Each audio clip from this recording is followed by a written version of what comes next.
Olá, tudo bem com você? Meu nome é Elizabeth e eu sempre te proponho a busca por conhecimento que gere sabedoria.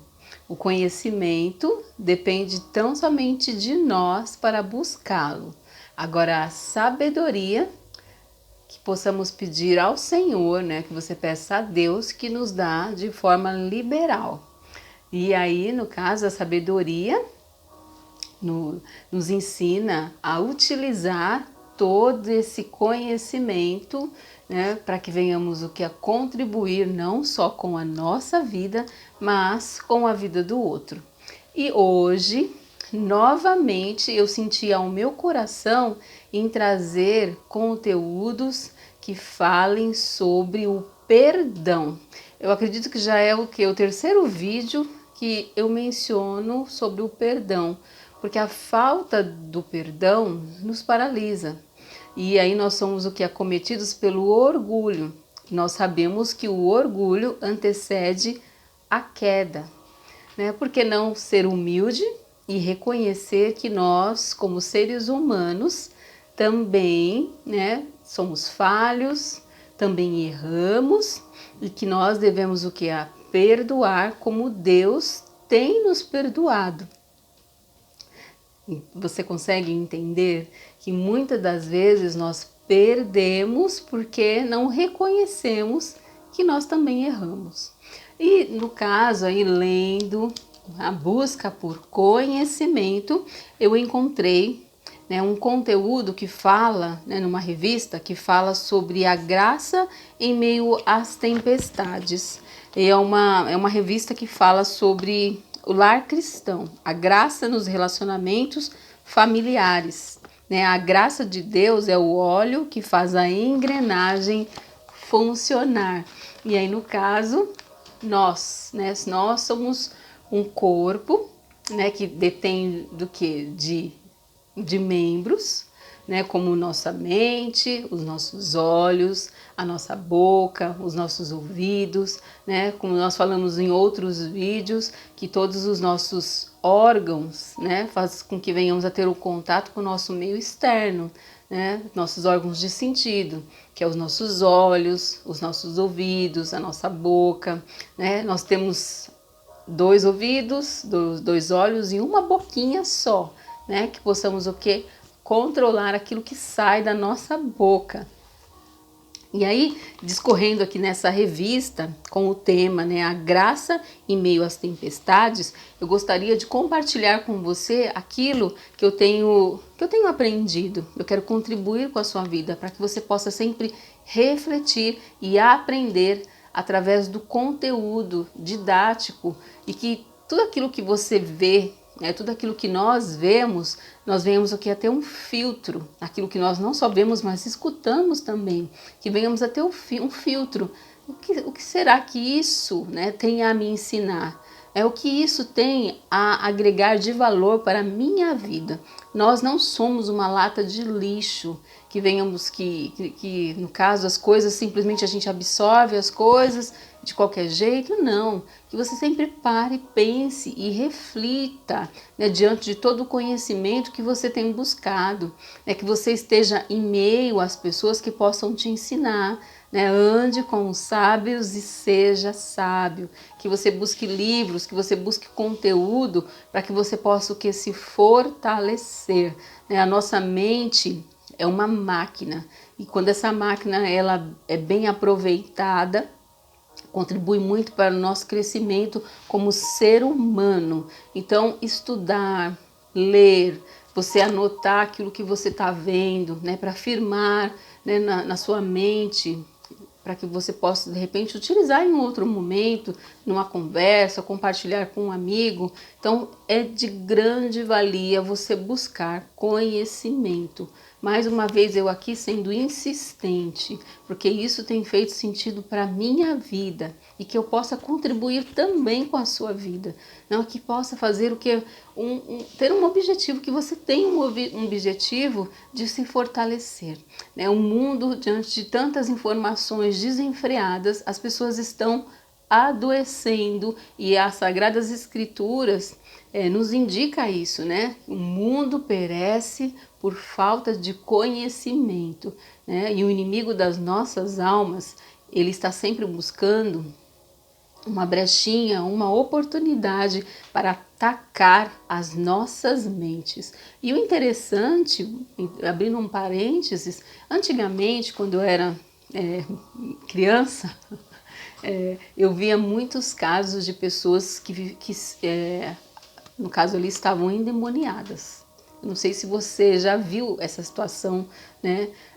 Antigamente, as pessoas caíam endemoniadas, aquela coisa de espumar, de se contorcer, não era ataque epilético, não. Era ataque realmente do mal.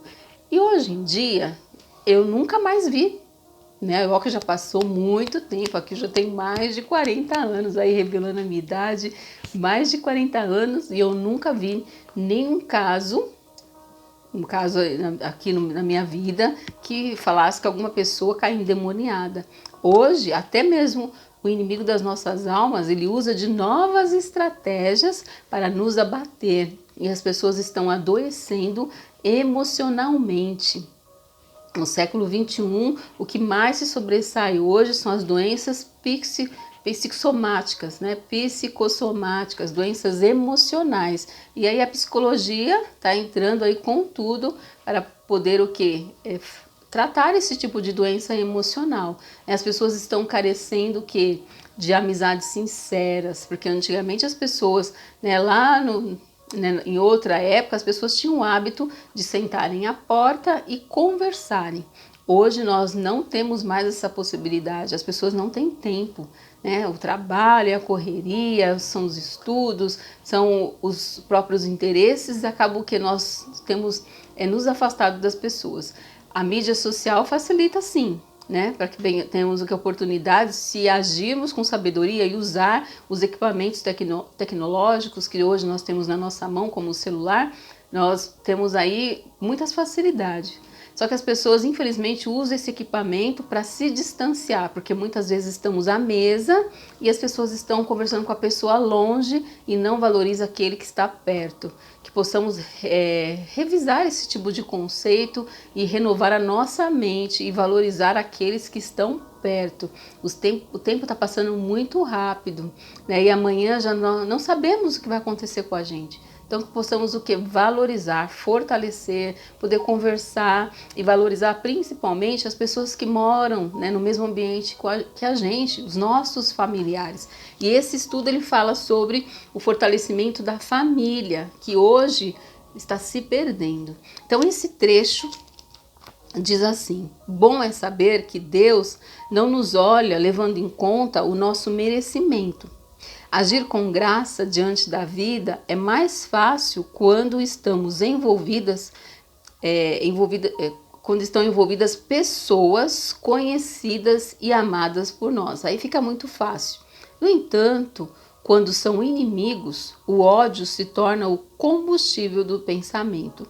Nós vivemos em comunidade e as relações interpessoais se fazem necessárias.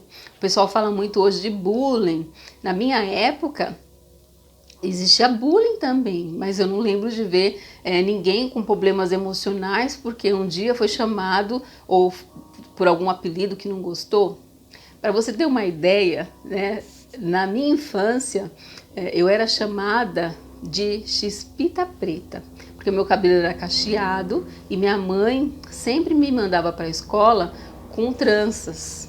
E aquela novela da Chispita estava em alta naquela época, aí na década de 90, estava no auge, então eu sempre era chamada de Chispita Preta, sempre tive muito problema com acne, eu era chamada de Choquito, os dentes grandes, Mônica, e quando eu ia de coque para a escola, então, voltava com a cabeça para casa doendo, porque o meu coque virava buzina. E eu nunca sofri, né, por conta dos apelidos, e aí ou sempre colocava apelido nos outros, apesar que eu não era muito boa de apelidos, mas aí passou, né? E agora estou em outra época, num outro momento da minha vida e aprendi aí a relevar. né? Os nossos adolescentes sofrem porque não tem esse contato mais com o ser humano, né? Aquilo que eu não entendo, eu enfrento como se fosse um ataque, né? Então possamos o que? Nos fortalecer emocionalmente e entender que isso sempre aconteceu.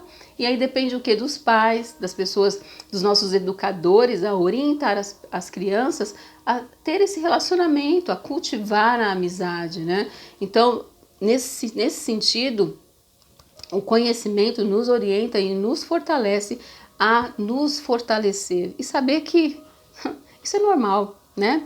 Então, é difícil encontrar um fio de benevolência dentro do coração, né? E as palavras de Jesus sobre orar pelos nossos inimigos perderam um sentido. Aliás, o próprio Jesus na cruz, agonizando de sede e dor, sentindo o peso dos nossos pecados, pedindo perdão ao Pai pelos inimigos, se torna um fato quase que meramente histórico, né? Como se estivesse distante, não faz parte desse mundo. Esse sentimento, né?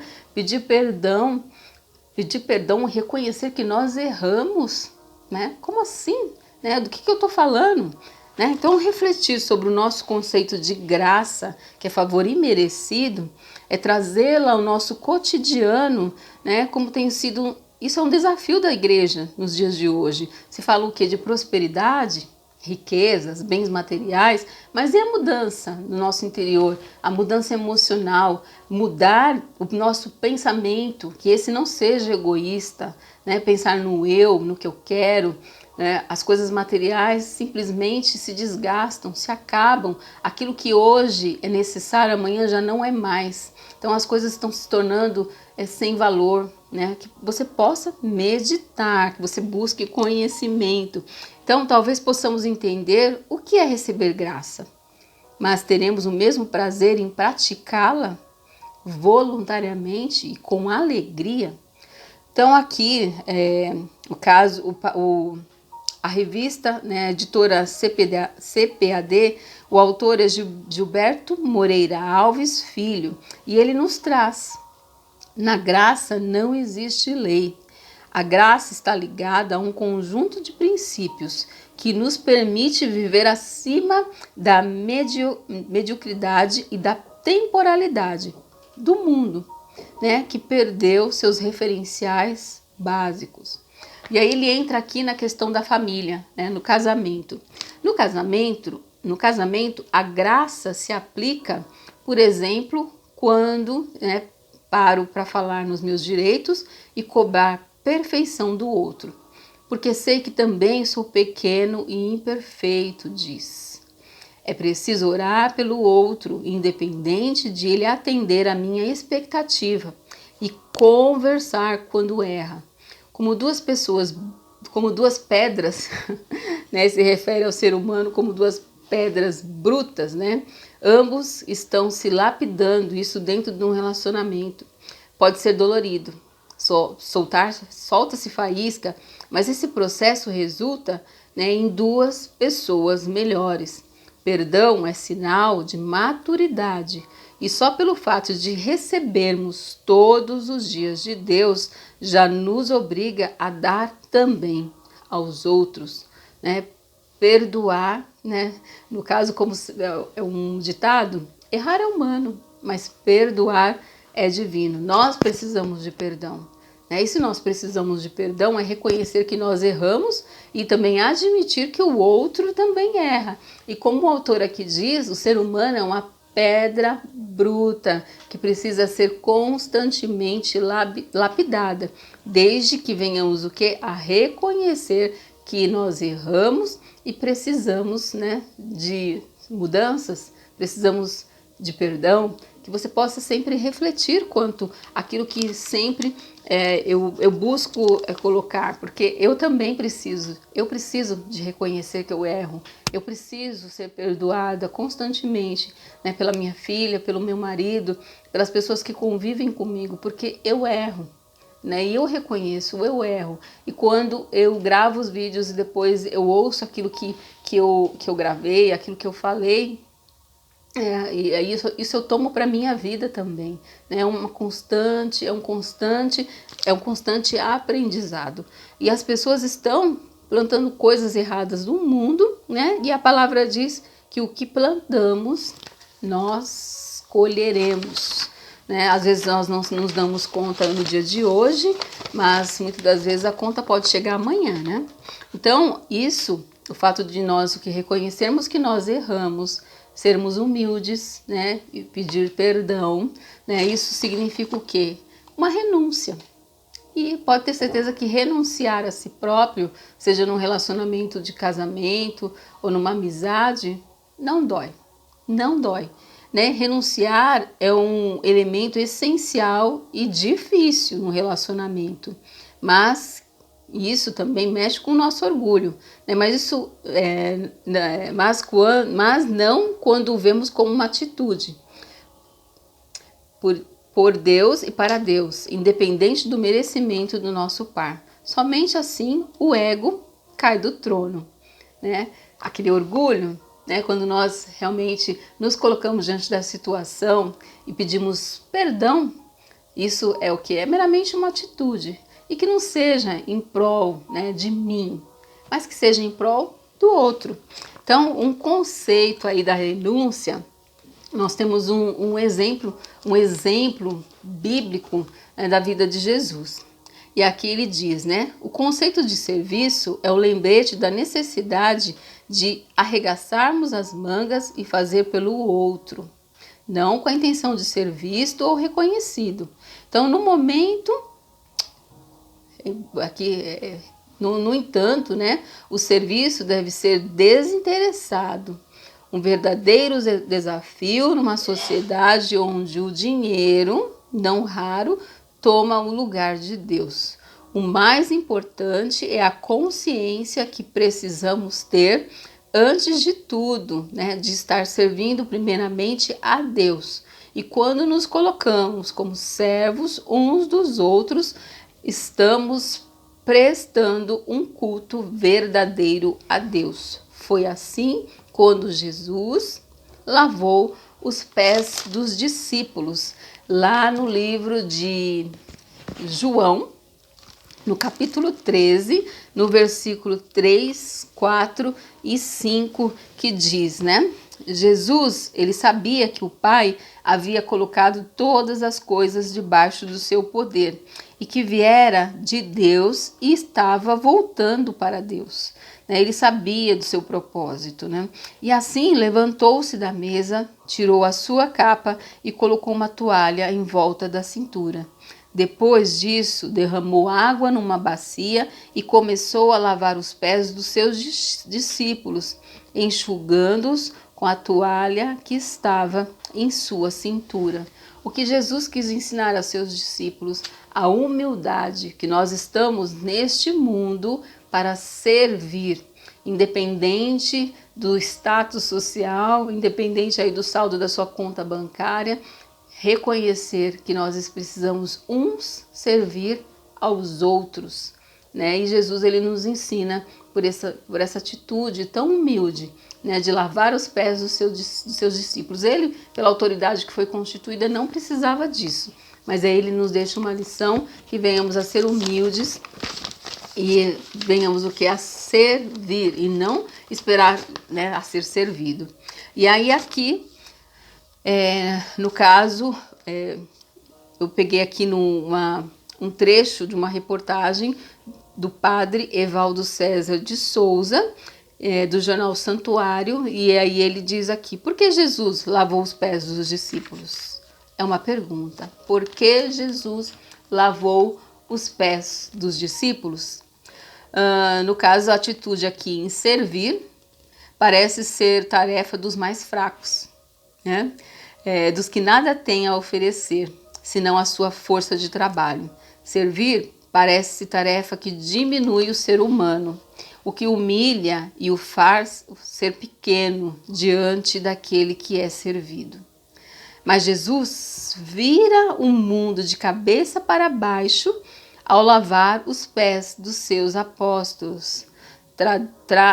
Traz, né, esse gesto uma forma tão concreta que o papel do servidor, dos seus ensinamentos, servir a todos, independente de qualquer condição social, né? Ser cristão é ser servidor. Esse é o ensinamento central da vida de Jesus. E aí nós vemos que dentro da igreja, independente ali do cargo, né, independente do status, as pessoas estão ali exatamente no mesmo patamar linear. Todos estão ali para servir e que isso sirva, né, para fora da igreja. Lembrando que a graça, né, é um dom que, no caso, é um favor imerecido. Nós não merecemos nada. É reconhecer que nós estamos debaixo da mão do Senhor e que nós não somos absolutamente nada. E aqui, falando num caso de perdão, né, nós aprendemos a questão da graça, da renúncia, do serviço e a questão da humildade, quebra de orgulho. E o perdão aqui relata o caso, é um caso muito antigo do irmão do Zezé de Camargo, o Wellington Camargo, né, da dupla Zezé de Camargo e Luciano, que teve um sequestro desesperador há alguns anos atrás, já há muito tempo atrás. Eu não sei se você lembra desse caso em específico. E aí que ele diz, né? No caso, o Wellington, ele foi entrevistado após, no caso, o sequestro, que durou muito tempo. E essa revista, ela relata esse caso, né, que ocorreu no nosso cotidiano, é um caso real. Então, aqui, o Wellington, ele teve um sequestro desesperador, mas com um final feliz. Deficiente físico, com dores em todo o corpo, sem tomar banho durante meses. Ele teve a orelha cortada pelos criminosos, e ficou sem ajuda médica. Enquanto os pais oravam para que fossem libertados com vida. Numa das entrevistas à imprensa, né, um jornalista perguntou: "Você perdoa esses sequestradores?" Talvez esperando uma resposta do tipo: "De jeito nenhum, quero justiça." Mas o contrário aconteceu. O Wellington respondeu: "Claro que perdoo. Se Jesus me perdoa todos os dias, quem sou eu para não perdoar?" Reconhecer. Nós somos falhos e nós somos pecadores. E lá no livro de Lucas, no capítulo 23, Jesus também nos ensina uma lição para que você possa meditar quanto à necessidade do perdão.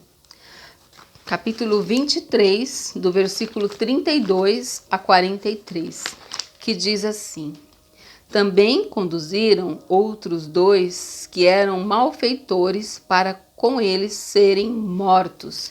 E aqui Jesus, ele está, no caso, né, Lucas, ele está relatando o momento da crucificação de Jesus. Além de Jesus, haviam com ele outros 2 que eram malfeitores e para com eles serem mortos. Quando chegaram ao lugar chamado Caveira, ali o crucificaram e os malfeitores, um à direita e outro à esquerda. No caso, provavelmente você já deve ter ouvido sobre essa história. E dizia Jesus: "Pai, perdoa-lhes, porque não sabem o que fazem." E repartindo os seus vestidos, lançaram sorte. E o povo estava olhando. E também os príncipes zombavam dele, dizendo: "Aos outros salvou? Salve-se a si mesmo. E se este é o Cristo, o escolhido de Deus, né? Se você é Cristo, o escolhido de Deus, salva-se a si mesmo." E também os soldados os escarneciam, chegando-se a ele e apresentando-lhe vinagre, e dizendo: "Se tu és o rei dos judeus, salta-te a ti mesmo." E também por cima dele estava um título escrito em letras gregas, romanas e hebraicas: "Este é o rei dos judeus." E um dos malfeitores que estava pendurado blasfemava dele, dizendo: Se tu é o Cristo, salva-te a ti mesmo e a nós. Respondendo, porém, o outro repreendia-o, dizendo: Tu nem ainda temes a Deus, estando nessa mesma condenação? E nós, na verdade, com justiça, porque recebemos os nossos feitos, aí no caso aqui disse, no 41, e nós, na verdade, com justiça, porque recebemos o que os nossos feitos mereciam. Mas este, nenhum mal fez. E disse a Jesus: Senhor, lembra-te de mim quando entrares no teu reino. E disse Jesus: Em verdade te digo que hoje estarás comigo no paraíso. No caso, os ladrões ali que estavam na cruz, insultava Jesus e o outro reconheceu que Jesus nada havia feito e estava ali para a remissão dos nossos pecados. E aí Jesus disse para ele, hoje mesmo estarás no paraíso comigo. Que possamos não esperar o último momento, mas venhamos a reconhecer aí no decorrer das nossas vidas que nós erramos, que nós muitas das vezes não escolhemos o melhor caminho e por conta disso nós recebemos o quê? A consequência merecida pelos nossos erros. Então, que possamos reconhecer que nada somos, que possamos sempre meditar nas Sagradas Escrituras e reconhecer que nós precisamos sim buscar conhecimento para que venhamos nos fortalecer e reconhecer que nós precisamos ser perdoados. Que você sempre pare, pense e reflita antes da tomada de qualquer decisão. E a base de fé e prática e bússola para os nossos caminhos é as Sagradas Escrituras, que muito tem a nos ensinar. Que você possa sempre parar, pensar e refletir diante de toda e qualquer decisão. Espero sempre contribuir com a sua vida e nós nos encontramos no próximo vídeo.